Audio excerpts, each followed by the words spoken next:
the slideshow. Okay, let's get started.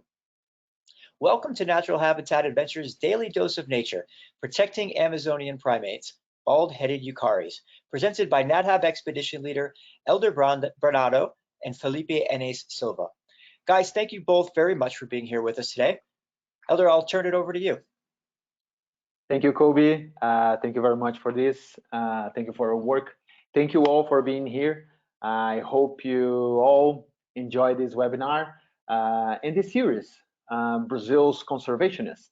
And we showed already the Pantanal, we have showed jaguars and hyacinth macaws, giant river otters, and even pumas in Patagonia, right?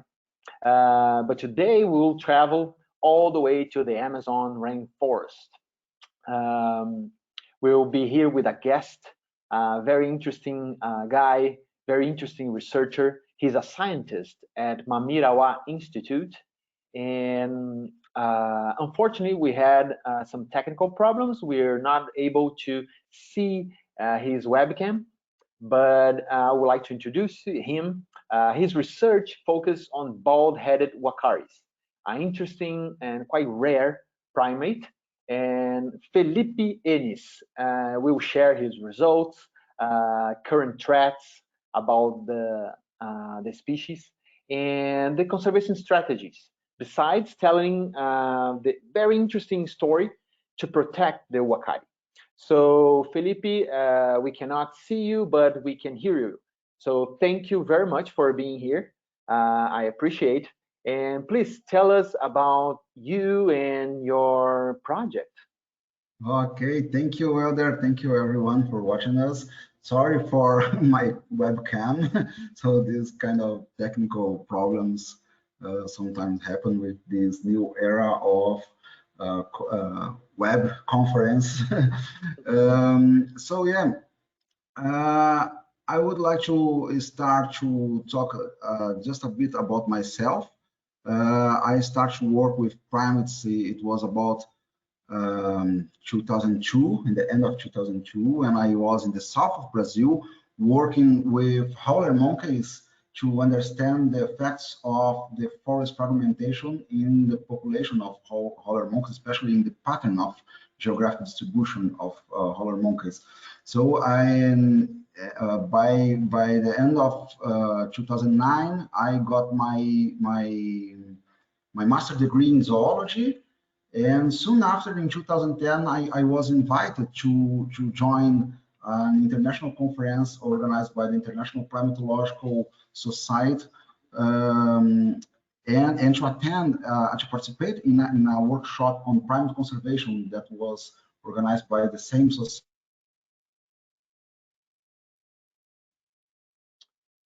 I think we have lost a little bit your audio.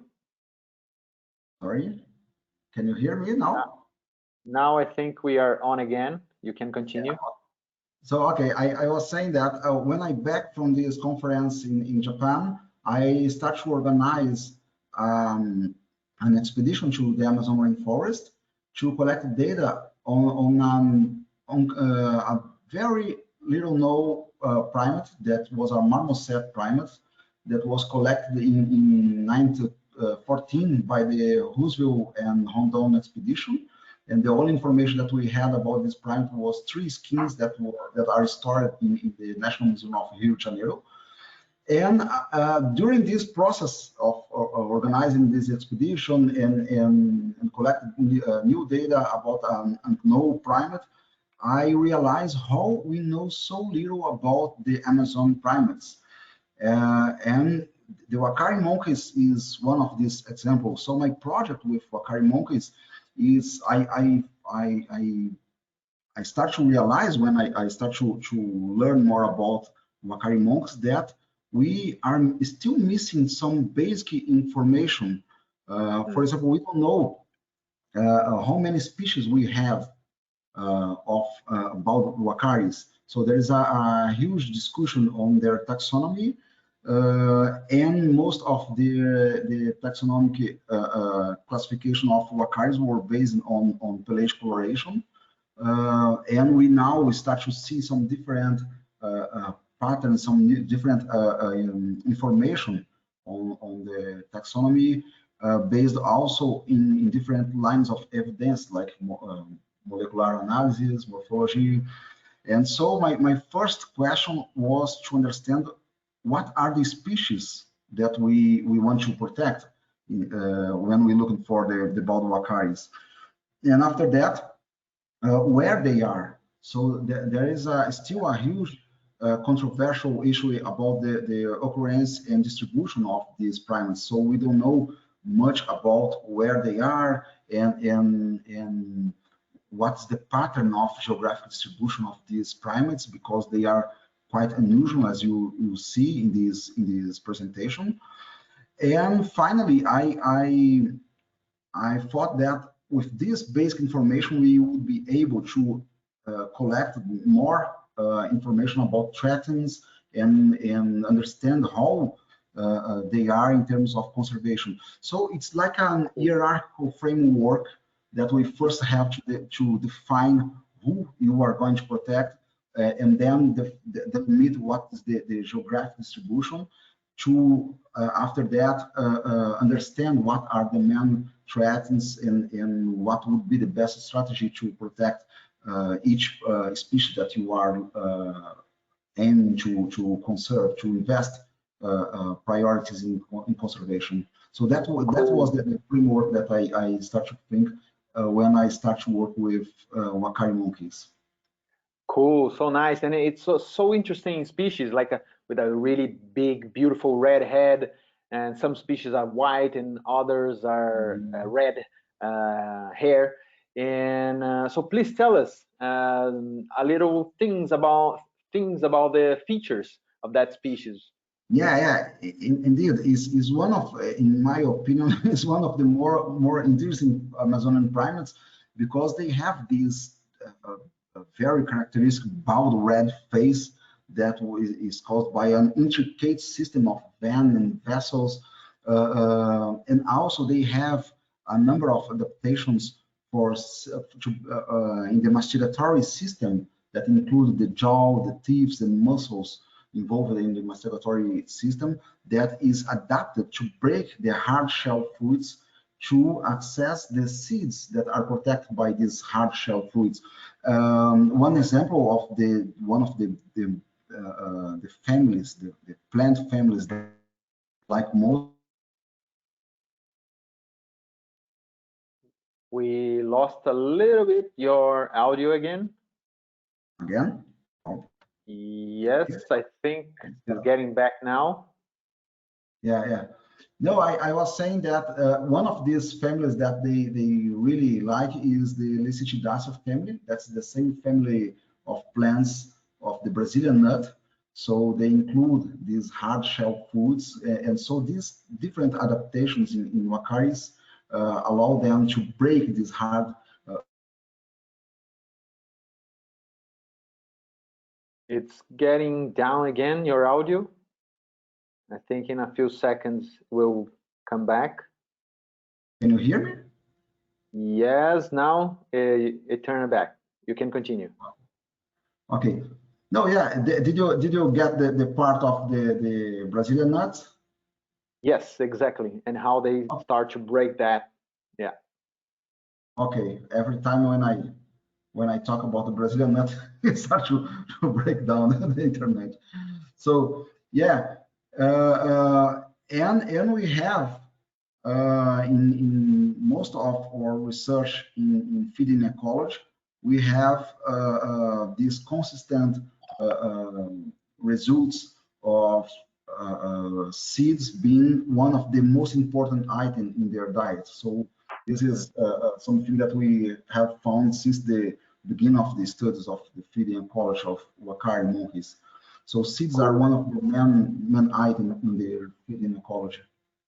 So Felipe, the bald Uakaris are actually seed predators, right? So exactly. There's other species of other monkeys that does the similar thing, right? Yeah. They share this number of adaptations in the masticatory system with only 3 genera. So the the Pythecia, that are the sucking monkeys, chiropods, that is the bird sucking monkeys, and also the genus Cacajal. So these three genera are part of the subfamily Pitecinids. So they are the only neotropical primates that have these different adaptations for seed predation. So it's a very specialized diet, and they have this adaptation in the mastigatory system for these characteristics. So they are only shared between these three genera, and so they are classified as Pitecinids, the same subfamilies, the only tropical primates adapted to seed predation. Cool, cool. And we are talking about the Amazon, right? So now you're showing here other primates that live in the Amazon, and it is just a fantastic biome, and it's so different in the dry and the wet season. So please tell us a little bit about the social skills and the groups of the bald Uakaris, how they are in the Amazon. Yeah, there is one point that's really important to mention here. That is in Amazon we have basically two seasons: the dry season and the rainy season, and in these two very well marked season, we have here in this bar in the right side, you will see how different the water level can be in some areas during the rainy and dry season. So if you look into this area in the middle of the Amazon, so the Uakaris occur over all this area in the western Amazon. So, and these areas include some of the flooded forests in Amazon rainforest, and the difference between the dry and rainy season in terms of water level can reach more than 10 meters. So these characteristics is very important because it will also affect and influence the food availability. So depending on which season you are, you will have different feeding ecology as well. So we have an influence in the water level depending on the season, and these influences will have impact in the food availability. And for example, in the rainy season, you will find groups of Uakaris traveling together in groups of 100 individuals in a big areas like 200 hectares or even more. And so they will travel much more during this season because you have much more food available and spread around the forest. But in the dry season is the opposite. So you have smaller social units, so they have a kind of fission fusion social organization, so they can split these big groups in small groups, but they will spend much more time resting and conserving energy rather than walk around looking for foods that will not be available in the dry season. So the idea is that the rainy season and the dry season will affect the food availability, and these characteristics will affect the social organization of Uakaris. And it will also impact the way that we're looking for Uakaris. So depending on the season that we are, we will use small canoes. But here, for example, in this picture, in the same area, you will be able to walk in trails during the dry season. So this dynamic process and this dynamic between these two seasons will affect the way that we are conduct our research in the field. And so that's why it is also difficult to follow these animals in long-term projects of ecology and behavior. No, so cool. And Amazon is so cool. And one day you are just walking in a trail, and then 6 months later you are in a canoe, like in the picture there, like 35 feet of difference in the water level. It's a lot, man. Well, we hear a lot about new species, right? In Amazon, there's a lot of studies coming out. So please tell us about the new species it's coming up with the studies. Yeah, the Amazon rainforest is one of the places that we are still understanding our diversity in terms of number of species. Mm-hmm. So, for example, today, currently we have 124 species or 147 species and subspecies, depending if you are considering the subspecies. But these numbers are always changing, and we can say that in the last 20 years, we have at least one species, new species being described in Amazon rainforest. So it's almost one species per year because we are still learning a lot and we are dealing with this kind of basic questions, who we are studying or who are there.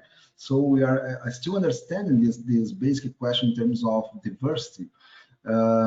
So I know at this moment that there are at least 3 new species of primates being described. So in the next couple of months, you will have the news spread around. So I know from different colleagues, and also I am participating in some of these works.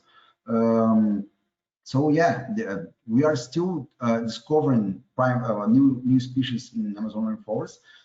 Something that is interesting because it's different from Atlantic rainforest or Cerrado, for example, that in general the primate diversity is more stable. But we are still reviewing a lot of things.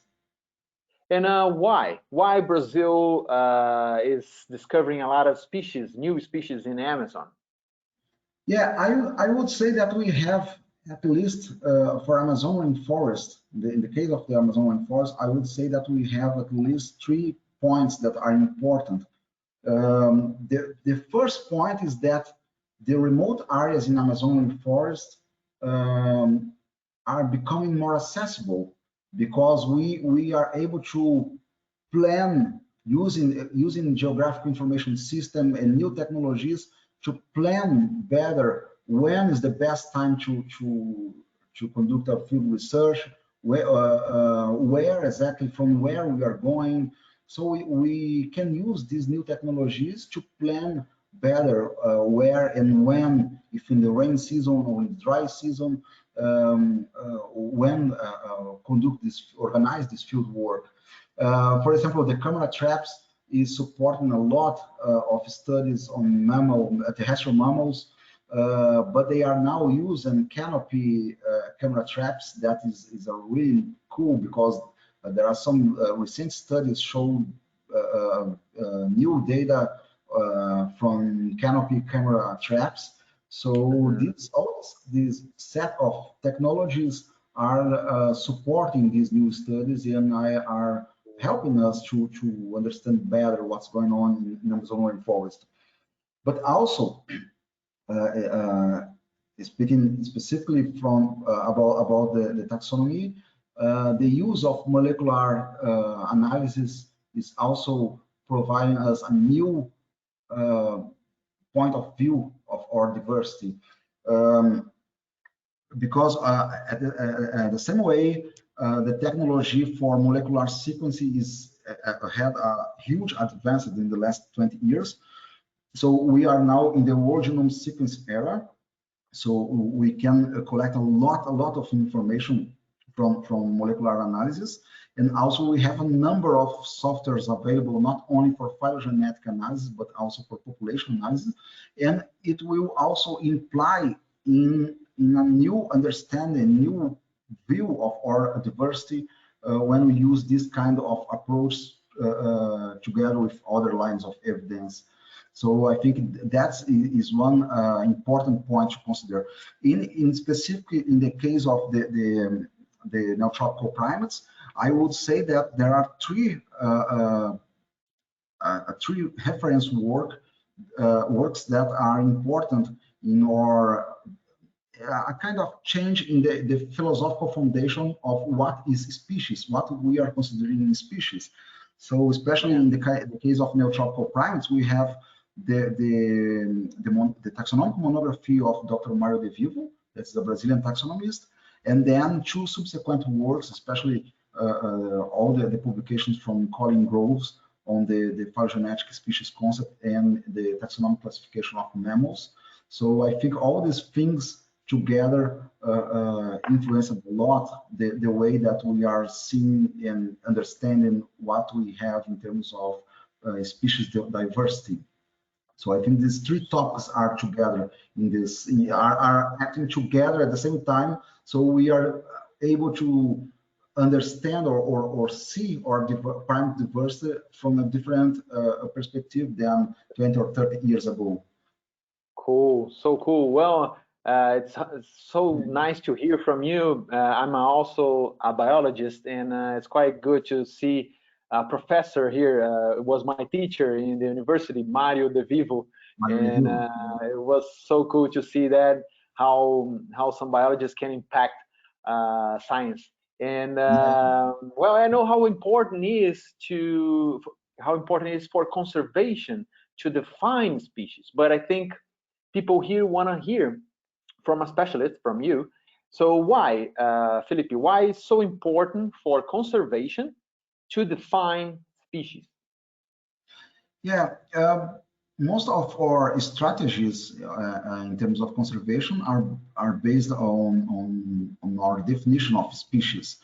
So species is not only the unit for evolutionary studies, but also is an important unit for conservation. So we have a lot of species lists like IUCN Red List, the top 25 primates in Peru. That is another list of the 25 more threatened primates in the world. And especially in the case of Brazilian Amazon, we have the management plans of protected areas. That one very important component of this management plan is the species list. And as we know so little about what are the species that we have in Amazon, it's important to always keep this list updated to define what we are protecting, to understand what we are protecting, and to make sure that we are investing money and understand the priority for conservation in terms of diversity. So that's why it is important to have a good and a strong definition of what are the species that we are interested in. But one important aspect that I would like to emphasize here is that the taxonomy drives conservation, but not the opposite. So it's important to have a strong hypothesis in terms of taxonomy, so that we can invest or make sure that we are investing money or efforts for conservations in a good species.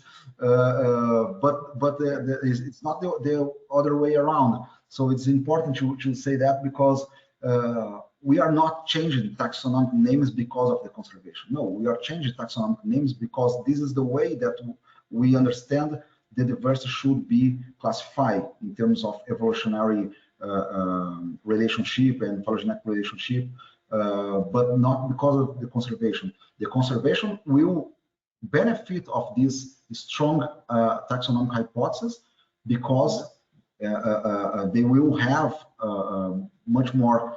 They will be more sure that they are investing money in the right thing. So this is an important point to emphasize here. Sure. Yeah. And the next slide, you would like to show us a little bit about the studies, right? With the Uakaris, right? The status. In the case of the Uakaris, we have the taxonomic revision of Hershkovitz, Philip Hershkovitz. That it's a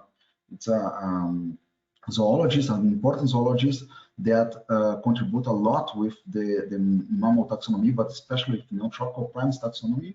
So he did a lot in terms of taxonomic revision of tropical primates, especially in the 7th and 8th. And he reviewed almost all groups. And his revision was based on pelage coloration. So it's one character and some information on craniometry, the metrics of cranium and these kind of things, but mostly focused on pelage coloration. And he defined. You mean the hair coloration, right? Yeah,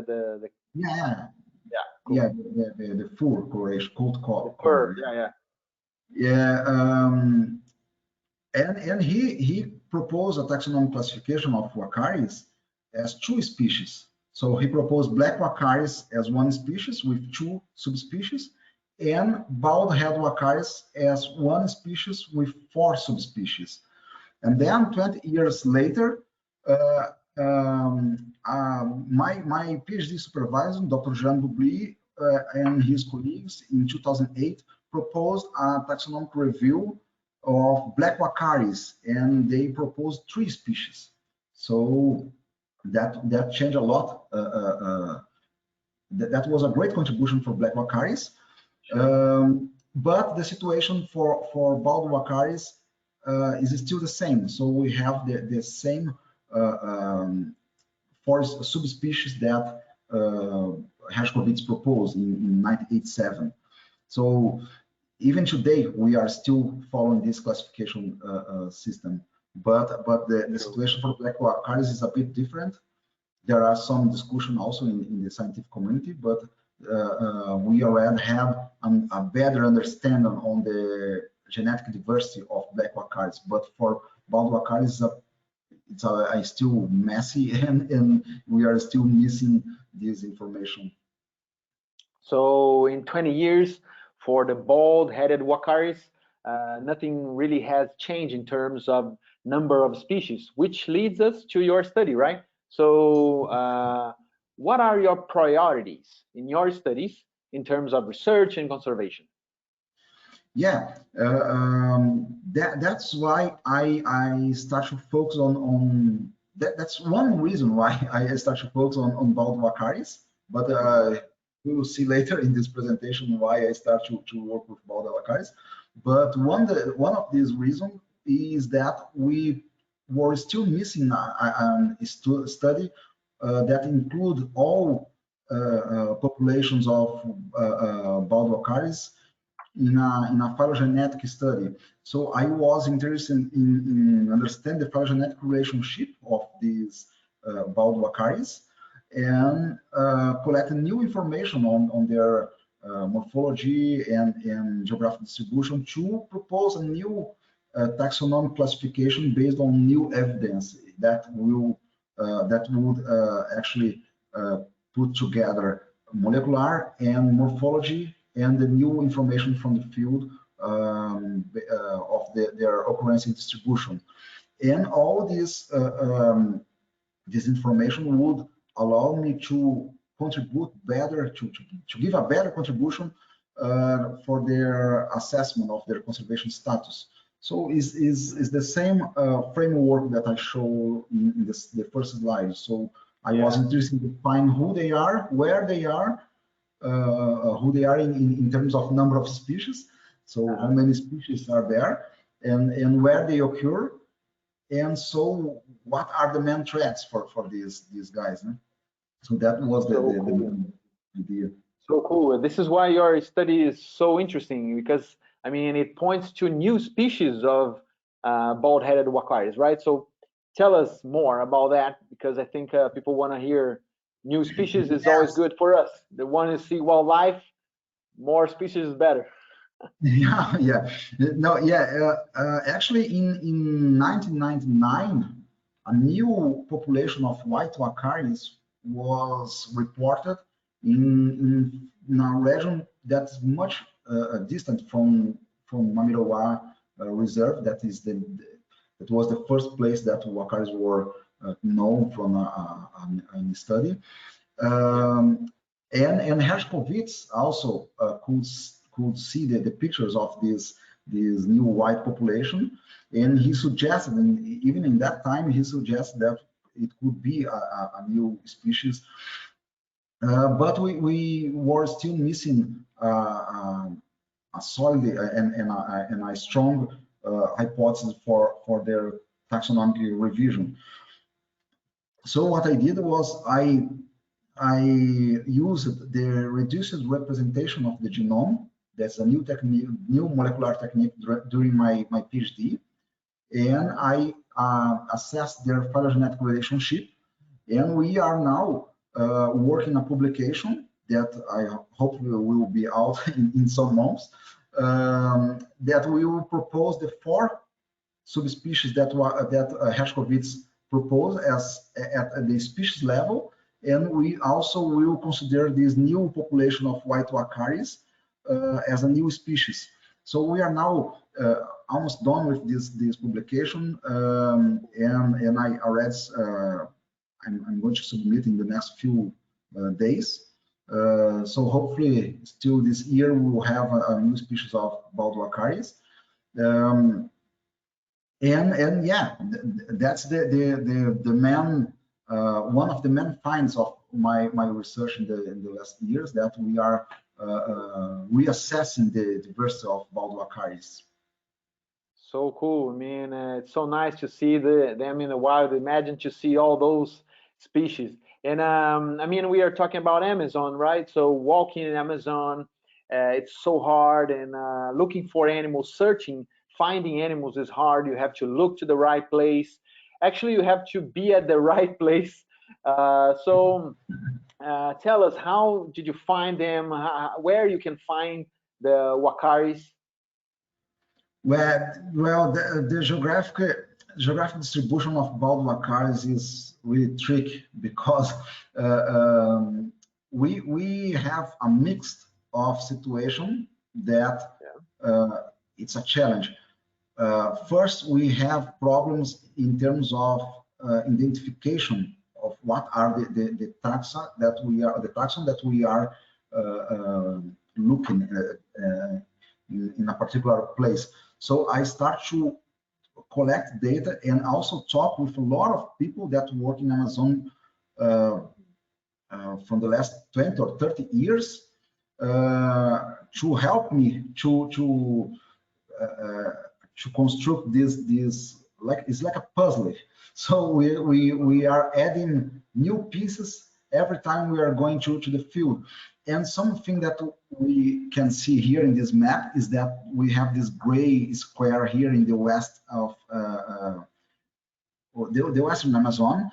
And it's important to say that we are seeing here, it seems that a static picture of the rivers. But this region in Amazon is anything but static. And in the last 1,000 of years, during the Pleistocene and also Holocene, the Amazon rainforest, especially in this area, suffered from a lot of different dynamic in terms of geomorphology, changes in the rivers. So, and in my mind today,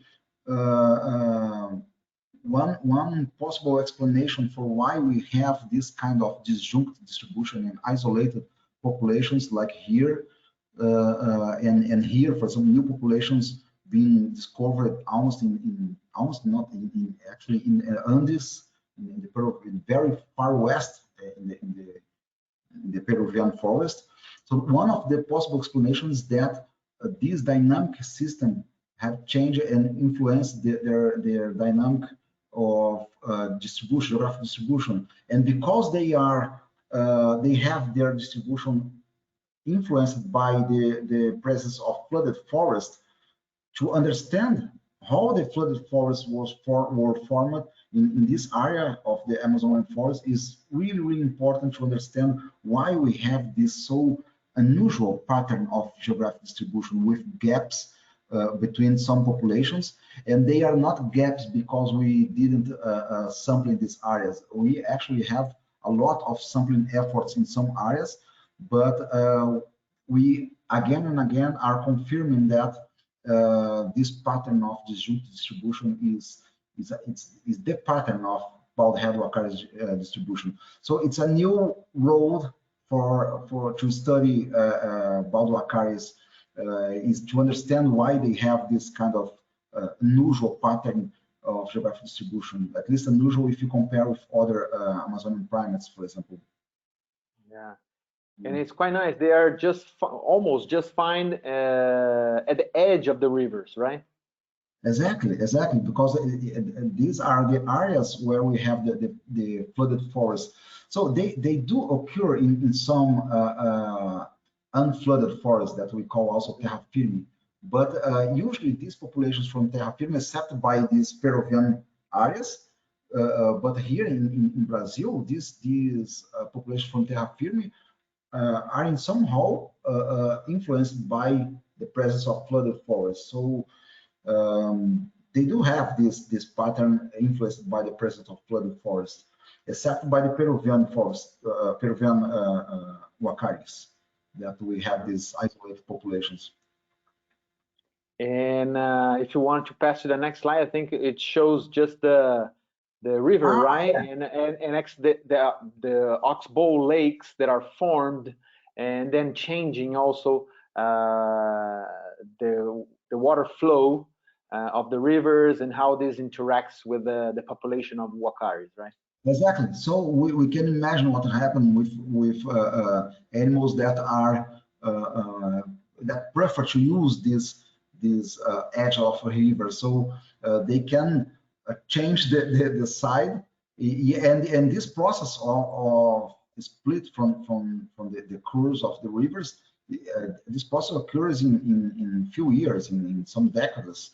So it's not something that it will take thousands of years. No, if you're looking for some Google images, you see in YouTube, if you put something like meanders Amazon rivers, you see how dynamic and how fast these things can change.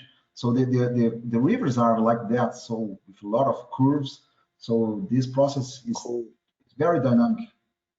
Cool. And the story about the Uakaris and who started to study them, it's quite nice, right? So because it involves a lot of work and creation of protected areas. So please tell us a little bit, since we're getting close to the end of the webinar. Yeah, yeah, indeed. The Uakaris are flagship species for conservation. We have a very nice link between the conservation of Uakaris and the conservation of Amazonian forests, especially in the middle of the Amazon. And this is a result of Dr. Márcio Aires' work. So Márcio Aires was a Brazilian primatologist. He was the first man who collected ecological and behavioral data of wild Uakaris. Actually, the only one in Brazil. So we have another researcher, Dr. Mark Boller from the University of Suffolk, that collect also data on the ecology and behavior of Uakaris in Peru and Lago Preto. But because of the work of Márcio Aires, the Brazilian government creates a new category of protected area, that is the Sustainable Development Reserve, that implies in put together scientific knowledge, management of natural resource, and the improvement of the social conditions of the traditional communities in Amazon. So all this process was started with the research with Uakari and the research of Márcio Aires. And one of these areas is Mamirawa Reserve, that was created in 1996 or 99 something, I don't remember now. And it's a huge area of 1 million hectares. And some years after that, the Amana Reserve was created. So both areas together sum up to 3 million, more than 3 million hectares. So it's the size of countries like Belgium. So it's a huge area of flooded and terra firme forests in the heart of the Amazon. And the idea started with the research with primates and in Amazonian forests. Yeah? So cool. Yeah, for those who have been to, for example, South Africa, there is the Kruger National Park that is quite famous. almost the same size, 3 million hectares between South Africa and Mozambique. So people can actually realize how big this area is. And please tell us, Felipe, how your project, the Uakari project, started, and how it is, you know. Yeah, after the creation of these two protected areas, the Brazilian government now is supporting, in the last years, have been supporting the Mamiroa Institute, that's a research institute based in the heart of Amazonian forest. So it's in a small city called Tefé. It's about 500 kilometers west to Manaus. That's the biggest city in Amazonian forest, in the Amazon state, I mean. And this institution is responsible for a lot of research and management programs to support the local communities in the management of the natural resource and the improvement of social conditions of local communities. And one of the research lines that they were interested in is the ecology and conservation of bald uakaris. So they invite me to organize a project in 2012 to collect data on the bald uakaris ecology.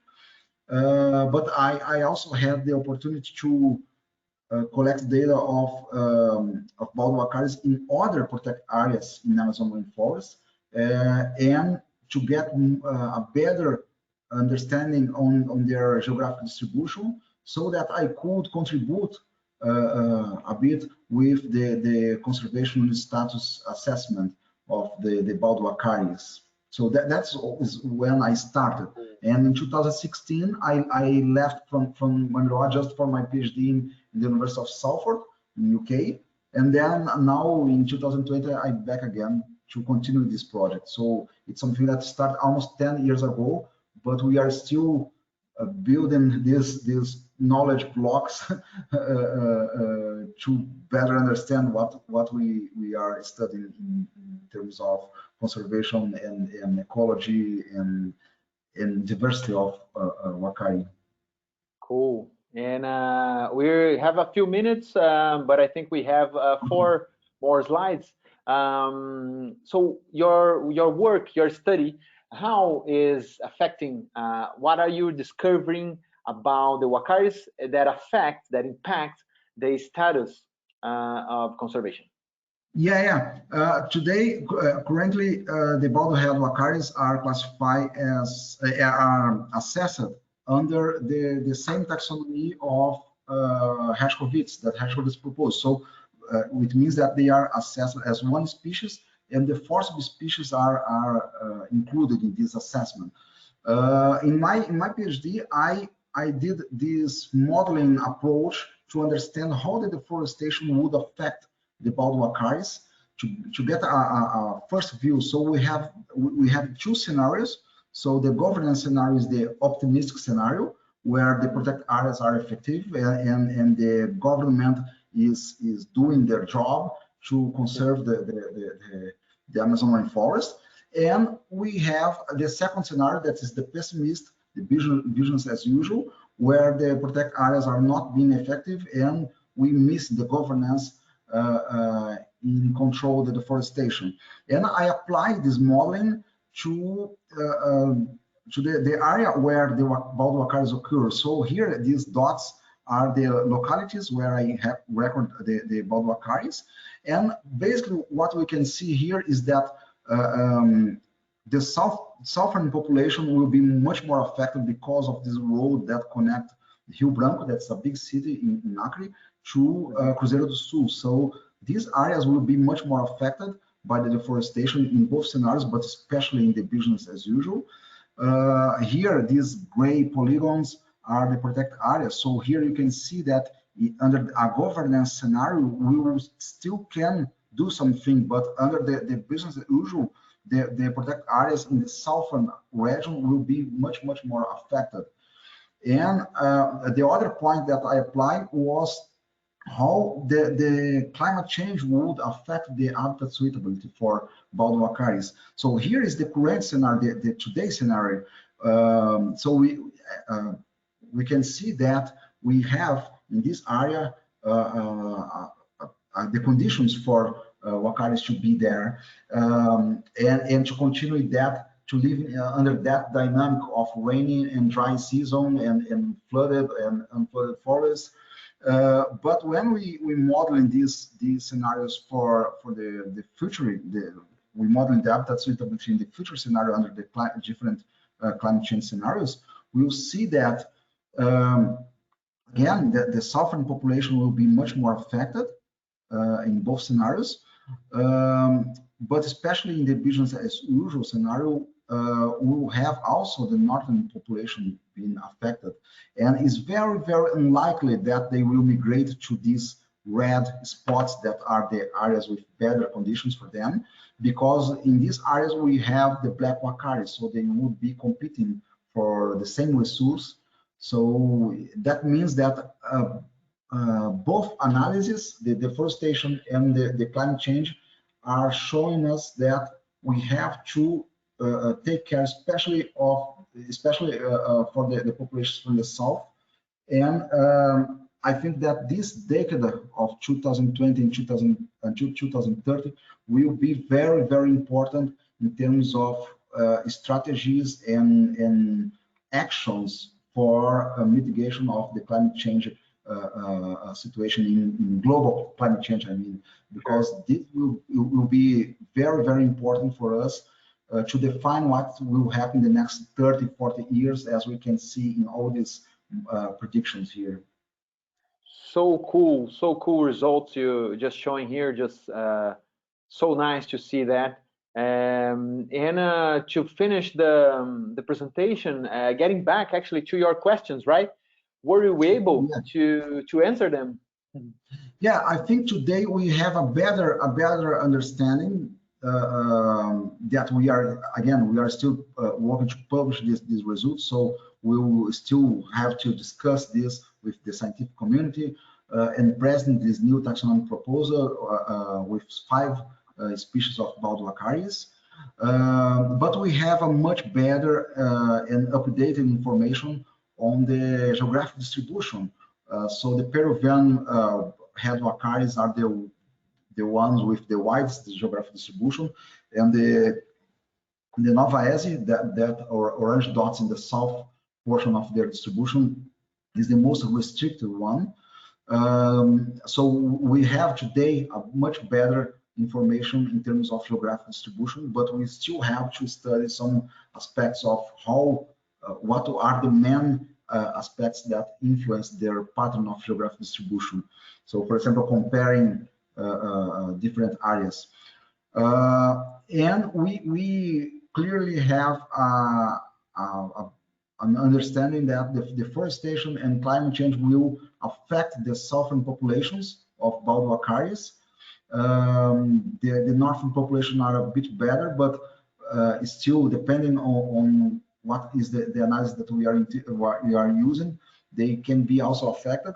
But especially the southern population are the priorities. And I would say that in terms of research, it's really, really important for us now to collect data on their population status. So this is something that is missing for all species of bald Uakaris, and that will be the next step in terms of data collection in the field. So doing some surveys and understand what are the population stats of each species, and also if some of them are being impacted by hunting, for example. So what are the other factors that may affect their conservation status? So, but this is a process that we are still working and continue to discuss and collecting new evidence, and the conservation assessment is something that we can back again after some 2 or 3 years to reassess according to new evidence. So it's a dynamic process, actually. So cool. Well, I think it was so nice to hear all that. Felipe, thank you very much. I think we are almost close there to talk to Kobe again and start questions probably. Yeah, so thank you again. I would like to just say thank you for all this institution that are supporting me during all these years. So if you guys have some question or want to contact me to anything about Uakaris, you can send me a message or look into my profile in Twitter. So I will be very, very happy to talk about Uakaris or anything else about Amazon rainforest. Thank you very much for all this institution and for this opportunity again. Thank you, Guy. Thank you, Felipe. Guys, So thank you Kobe, very much. I really appreciate all your insight. You know, I think the Uakari is an animal that I would venture to guess most of us didn't know a whole lot about before this presentation. So thank you so much. This has been fascinating. Before we dive into the Q&A, I would like to remind everyone that you can submit your questions via the questions field in your control panel. As always, people have been doing that all along, and I have a few questions teed up for you. Some of the questions to start just have to do with the Uakaris themselves. Could you tell us why they're bald and why they have red skin?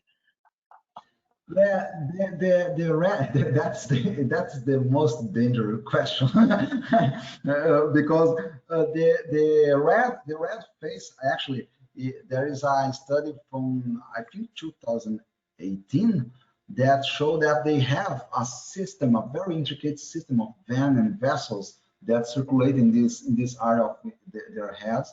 So, and I think the red face is a sign of health, but it's caused by this system of irrigation and the blood that is running in this vein and vessels in the face under the skin. But why they are bald? That's a very good question, and it's funny because people think that it's a condition to work with bald Uakaris to be bald, but that's not true. That's just coincidence.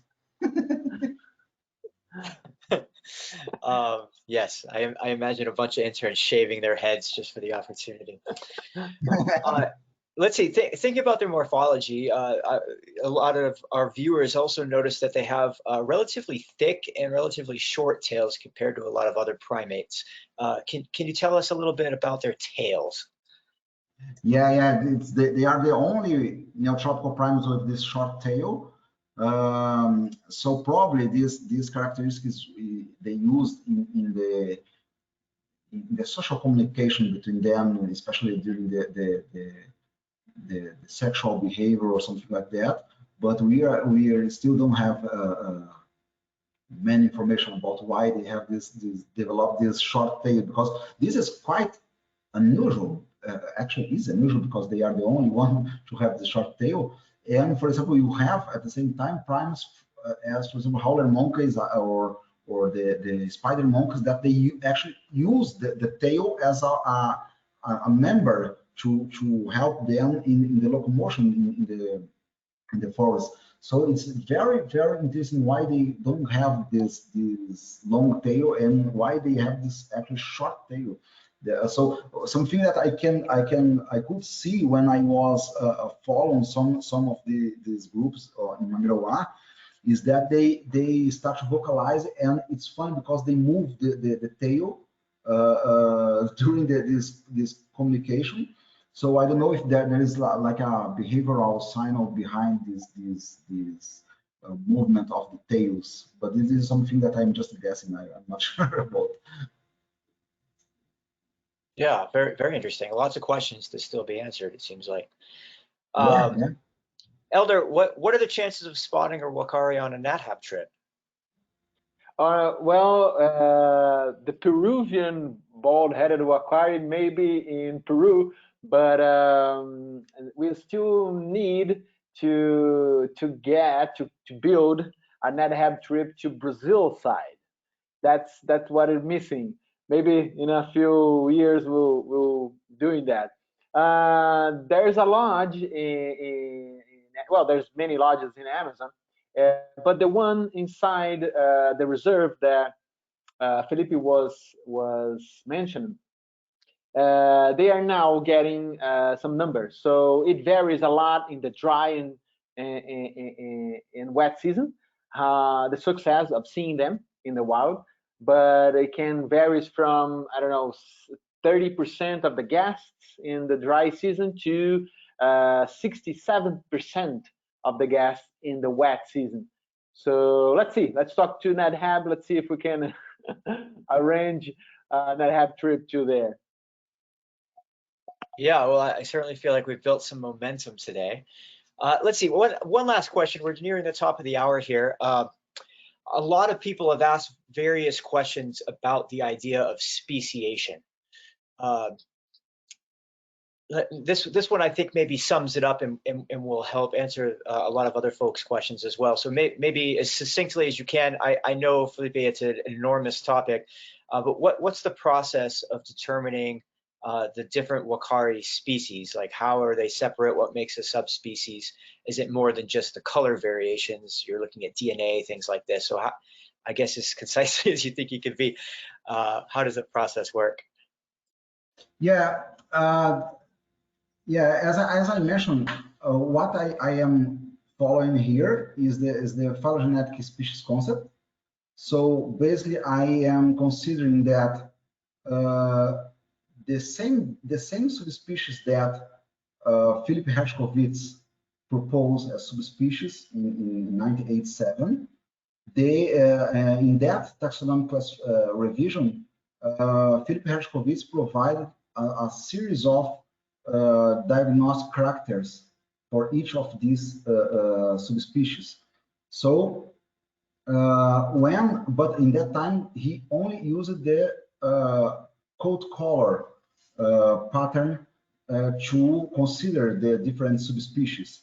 What we are seeing using the genomic, especially the hard sequence analysis, is that those same subspecies, they are genetically divergent to each other, and they are monophyletic when we assess the phylogenetic relationship between them. So they are only including, when we have the species tree, we only include individuals with the same pattern of pelage coloration, even in the molecular analysis. And at the same time, we have one of these clades that include individuals with a specific and unique pattern of pelage coloration that we don't have any name for this clade. So is why we are suggesting that those Uakaris from Tarapacá River should be considered a new species. But basically, they have the same pattern of divergence that the others about Uakaris. So this is how we are considering this new classification system. But of course, if you the phylogenetic relationship, the phylogenetic species concept is a huge and controversial topic in evolutionary studies. So depending on the concept that you are using, you will see this diversity in a different way. But all the more than 25 species concept that we have today, all of them have some strengths and weakness or some controversial topics. So for example, one of the most cited species concept is the biological species concept that requires the reproductive isolation to be considered a different species. But this is something that we cannot test, at least not in all species or groups that we are working. There are some groups that we can actually bring to the lab or to a zoo and test if they can cross to each other. But there are some others that is just impossible in terms of practical ways. I think that the phylogenetic relationship bring the phylogenetic species concept bring us an opportunity to be operational in terms of what we are defining as a species. And I think it's something that is testable and that you can actually get different informations to put together and make this hypothesis more stronger or to reject. It's important to keep in mind that all a taxonomic proposal, all new species, all these species names are also hypotheses. And as such, you can reject or confirm or support these hypotheses. So that's why I mentioned that I would need to first discuss with the scientific community, present the results, present the taxonomic proposal for the Uakaris, and let's see what people say. It's important to have this discussion because that's the idea. What I think it's the worst case scenario is if we don't have any other information since 1987, and we are continuing to follow a taxonomic classification that is not actually reflecting the phylogenetic and the evolutionary history of this group. So I think it's important to have all these things on the table to bring this discussion. That's my idea. Yeah, very good. Thanks for your perspective and for the information. It is a complex topic, isn't it? Well, anyway, that's the last question we have time for today. With that, Elder, how about I'll hand it back to you for some closing comments? Thank you very much again, Kobe. Thank you all for being here. Thank you also, Felipe. It was a great opportunity to learn a lot about that species and about Amazon as well. I hope you all enjoyed this webinar, and I hope next month we'll be handling another webinar. So thank you again and all. And Felipe, if you want to say hi. Yeah, I just want to thank again for everyone for watching us and for Elder to invite me and all people from NetHab for this opportunity. So it's a great pleasure to talk about Uakaris.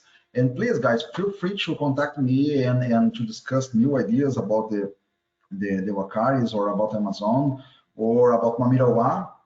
If you want to also to visit Mamirawa, please let me know. I can give you some advice, some tips, and we can talk about Amazon rainforest. It will be a great pleasure for me. Cool. Thank you. Thank you. Well, gentlemen, thank you both for taking the time to present for us today and teach us a little bit about the Uakari. I'd also like to thank everyone who tuned in today. Join us again tomorrow for our next Daily Dose of Nature. You can also check out this week's lineup, including registration links on our website at nathab.com/webinars. We did record today's presentation, and we will have a replay available on our website soon. And with that, I'll conclude the webinar. Take care, everybody. Bye-bye.